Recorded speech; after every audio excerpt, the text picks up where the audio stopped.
Hi friends, welcome to Deepa's tea time. இன்னைக்கு நான் கணவாய் மசாலா செஞ்சிருக்கிறேன். ரொம்பவே டேஸ்டியா இருக்கும். நீங்க கண்டிப்பா ட்ரை பண்ணி பாருங்க. ஒரு ரச சாதம் அந்த மாதிரி எந்த ஒரு சாதத்துக்குமே இது நல்ல ஒரு சைட் டிஷ்ஷா இருக்கும். ரொம்ப டிஃபரெண்டாவும் இருக்கும். இது பிடிக்காதவங்க கூட இப்படி செஞ்சு கொடுத்தோம்னா ரொம்பவே விரும்பி சாப்பிடுவாங்க. குட்டீஸுக்கும் ரொம்பவே பிடிக்கும். வாங்க நம்ம எப்படி செய்யலாம்னு பார்க்கலாம். அதுக்காக நான் 1 கிலோ கணவாய் மீன் வாங்கி நல்லா நீட்டாக க்ளீன் பண்ணி வச்சுருக்கிறேன். இப்போ இதில் தேவையான மசாலாக்கள் சேர்த்துடலாம்.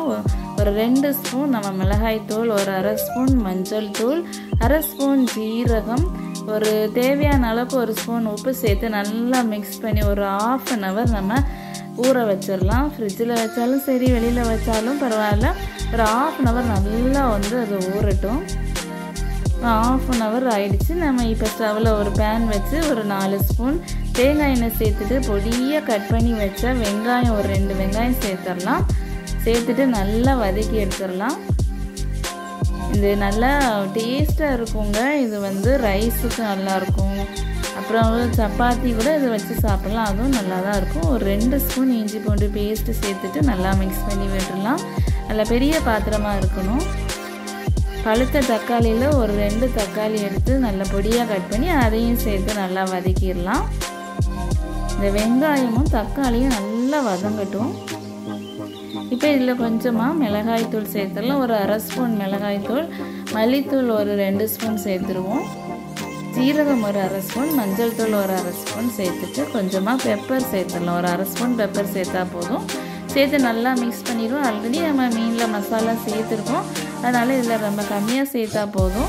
ஒரு 2-3 மினிட்ஸில் எண்ணெயெல்லாம் பிரிஞ்சு வந்துச்சு பாருங்கள். வெங்காயம் தக்காளிலாம் நல்லா வதங்கி மசாலாக்களோட பச்சை ஸ்மெல்லும் போயிடுச்சு. இந்த டைமில் கொஞ்சம் கொத்தமல்லி கீரை, கருவேப்பிலை, கொஞ்சம் புதினாவும் சேர்த்து நல்லா நம்ம மிக்ஸ் பண்ணி விட்டுடலாம்.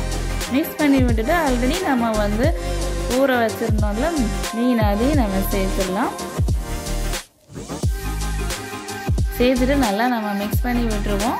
இந்த மீன் அந்த மசாலாவோட நல்லா மிக்ஸ் ஆகி வரட்டும். இதில் நம்ம எந்த தண்ணியுமே சேர்க்க வேண்டிய அவசியம் இல்லை. நம்ம மூடி போட்டு ஒரு 10 மினிட்ஸ் வச்சுட்டோன்னா அதிலே நல்லா தண்ணி ஊறி வந்துடும். கண்டிப்பாக நீங்களும் செஞ்சு பாருங்கள். ஒரு 1/2 kg கணவாய் இருந்தால் போதும். இப்போ எல்லா சீசன்லேயுமே கணவாய் மீன் கிடைக்கிது. 1 கிலோ 400 ரூபாய் அந்த மாதிரி சொல்கிறாங்க. இப்போ நம்ம ஒரு 10 நிமிஷம் மூடி வச்சிடலாம். 10 மினிட்ஸ் ஆயிடுச்சு பாருங்கள். அதுலேயே நல்லா தண்ணி ஊறி வந்துச்சு. நம்ம எந்த தண்ணியுமே சேர்க்கவே இல்லை. உங்களுக்கு காரம் கம்மியாக போதும்னா நீங்கள் கம்மியாக சேர்த்தா போதும்.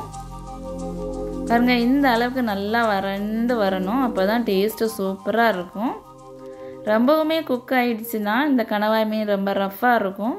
மீடியமாக ஒரு 20 மினிட்ஸுக்கு நம்ம இது ஸ்டவ் ஆஃப் பண்ணிடணும். இல்லைன்னா ஓவர் குக் ஆகிடும். இந்த மாதிரி நல்லா வறண்டு வர்றது அளவுக்கு நம்ம செய்யணுங்க.